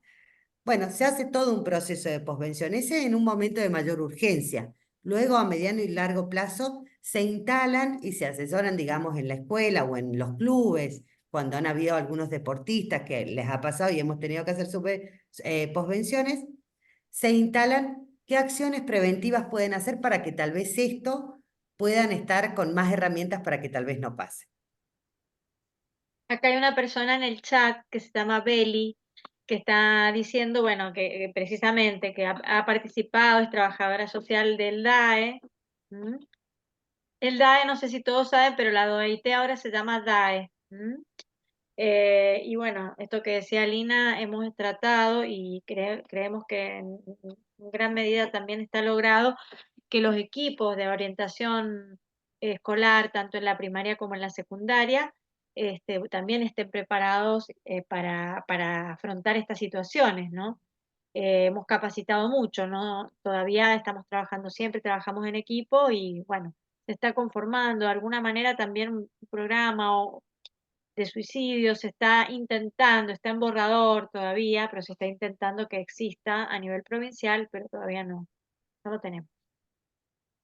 A nosotros, la verdad que nos resulta muy importante que se charle de esto con muchísimos operadores y operadoras de la justicia penal juvenil. Vemos a defensoras penales juveniles, Anita Ángeles, vemos a funcionarios y funcionarias del Fuero Penal Juvenil, vemos a psicólogas del CAI como Carla Vitti que están participando de esta actividad. Y a mí me parece que es muy importante esto por varias razones. Primero, porque nosotros como operadores jurídicos conozcamos estas herramientas cuando salta un caso particular, por ejemplo, de una situación de suicidio en la DRPJ, en comisaría del menor, en cualquier institución de privación de libertad de adolescentes, y poder activar desde los diferentes espacios institucionales, si es que no activa el mismo ejecutivo, poder activar mecanismos de posvención. Pero a su vez, como en el ámbito de la justicia penal juvenil, existe siempre una instancia pericial, que es en la que toma intervención el CAI, la posibilidad de que el CAI conozca también de estas herramientas y estas líneas de derivación, no tan solo conozcan a través de la iniciativa propia intelectual de cada una de las psicólogas y de los profesionales que trabajan ahí, que seguramente es así, pero que en términos institucionales evidenciemos esta necesidad de poner en valor esta red y la necesidad del uso del valor de la red, me parece que es un valor agregado muy importante a nuestra función diaria. Y también la posibilidad de hablar de espacios de prevención, incluso en los mismos contextos de privación de libertad. Si fuera por nosotros, y por nosotras, y por nosotres, nos quedaríamos acá para siempre preguntándoles y disfrutando de todo lo que nos están enseñando, pero no queremos abusar de su generosidad y tampoco queremos abusar del tiempo de quienes nos han acompañado esta tarde, así que si les parece bien, por nuestra parte ya iríamos cerrando este muy hermoso encuentro, recordándoles que así como también hemos hecho con los encuentros anteriores y con el encuentro de la semana que viene, todos van a quedar alojados en la página del Poder Judicial, del Fuero Penal Juvenil, del Poder Judicial de Mendoza, para quien tenga interés en volver a escucharlos o compartirlos con alguien más para quien crea que pueda ser de utilidad. Alina, María. Una sola cosa, Mili. Estamos trabajando en una capacitación con toda la penitenciaría en este momento. Y una de las cosas que hemos hecho, y dentro de la capacitación trabajamos la temática del abordaje del suicidio. Y una de las cosas que hemos hecho y que se los dejo para que lo piensen y vean, es bueno, ir pudiendo de alguna manera dialogar con el personal de penitenciaría, con los equipos de salud mental, estamos haciendo la capacitación, el ciclo de capacitación, de ir dialogando, ir construyendo a través del diálogo los propios elementos o los propios indicadores de riesgo dentro del contexto de la penitenciaría. Porque si nosotros vemos estos indicadores de riesgo que nosotros estuvimos trabajando, seguramente están presentes en el contexto en el que ustedes trabajan. Entonces es importante identificar de una manera constructiva, o sea, haciendo una construcción, cuáles son los indicadores particulares del contexto en el que ustedes trabajan, ¿no? En los hogares y demás. Ahí poder elaborar los indicadores propios, ¿no? O visualizarlos, identificarlos. Se los dejamos para pensar y bueno, Lo tomo desde ya, pero no tan solo lo que nos propones pensando en la DRPJ, sino que particularmente estaba muy interesado en esta capacitación también el subcomisario Gallardo. El subcomisario Gallardo es el jefe de las UPANAs, son las viejas comisarías de menor de acá de Mendoza, y y es estaban un muy gris, preocupados. es un gris él. Es un gris, pero ahora está en funciones de jefatura en UPANA y está muy preocupado por el abordaje de situaciones de crisis de salud mental de adolescentes que estén privados de su libertad de manera transitoria en UPANA. No sé si todavía estará acá en la capacitación, sé que se conectó, sé que estuvo más temprano, sé que le están dando seguimiento y seguramente vamos a tener mucho interés de su parte y de Pablo Quintero, por supuesto, de la Dirección de Responsabilidad Penal Juvenil, de trabajar juntos. Así que nosotras nos quedamos con esa agenda porque particularmente a nosotras sí nos interesa y sabemos del interés de las fuerzas de seguridad también. Celi, Noé, yo las dejo a ustedes con el cierre final. Bueno, ¿qué decirles, Alina y Marian? Muchísimas gracias por todo lo que nos han transmitido. Creo que mucha gente no sabía, yo en particular no sabía todo lo que se puede llegar a hacer y prevenir y acompañar en estos casos que son tan delicados. Creo que han sumado muchísimo. Creo que es la primera de muchas charlas que les vamos a pedir que vengan, porque me parece que es un tema que da para mucho, para mucho. Así que será la primera de muchas más. 1.000.000 de gracias por habernos acompañado y habernos instruido tanto. Gracias. Cerramos Bueno, acá. muchas gracias, Milagros, Celina. Gracias a ustedes. Muchas Gracias por gracias. convocar, el interés en la temática y estamos siempre a disposición. Bueno, Un abrazo muchísimas y que gracias. descansen. Gracias por la Bueno, atención. Chau, chau. gracias a Gracias. ustedes y gracias a todos los que han participado. Muchas gracias. Nos vemos el Gracias, otro hasta luego. miércoles. Chau, chau. Muchas gracias.